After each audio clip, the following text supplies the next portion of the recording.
US President Donald Trump announced that he plans to impose tariffs on steel and semiconductor imports in the coming weeks. He indicated that rates will start lower to allow companies to establish domestic production and then rise sharply over time. We have hundreds of factories all over the country, and that includes auto factories, AI factories, and every other. They're all coming in because they want to beat the tariffs.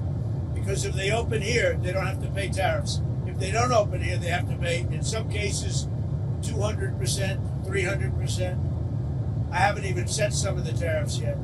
I'll be setting tariffs next week and the week after on steel and on, I would say, chips. Chips and semiconductors we'll be setting sometime next week, week after.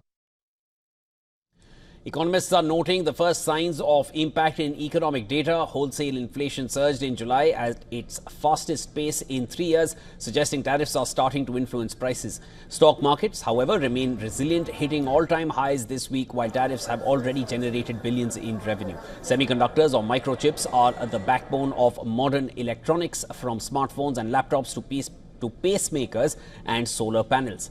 Most of the world's supply comes from Taiwan, where TSMC produces over half of the global chips.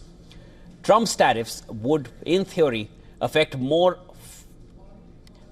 foreign-made semiconductors, but exemptions have been granted to companies investing in US manufacturing. Apple, TSMC and Samsung will avoid the full tariff due to new US investments.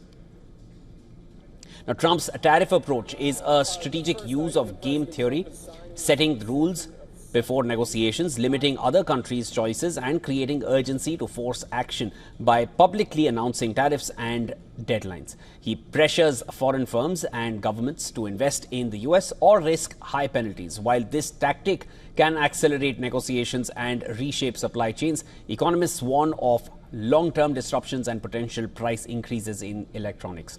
Now, at the same time, the world is positioning its bets as protectionism grows in the US. In India, Prime Minister Modi announced that the country aims to produce made-in-India semiconductors by year-end, part of a broader push to reduce dependence on imports and strengthen domestic technology capabilities. This move places India alongside global efforts to localize critical production and amid Trump's tariffs onslaught.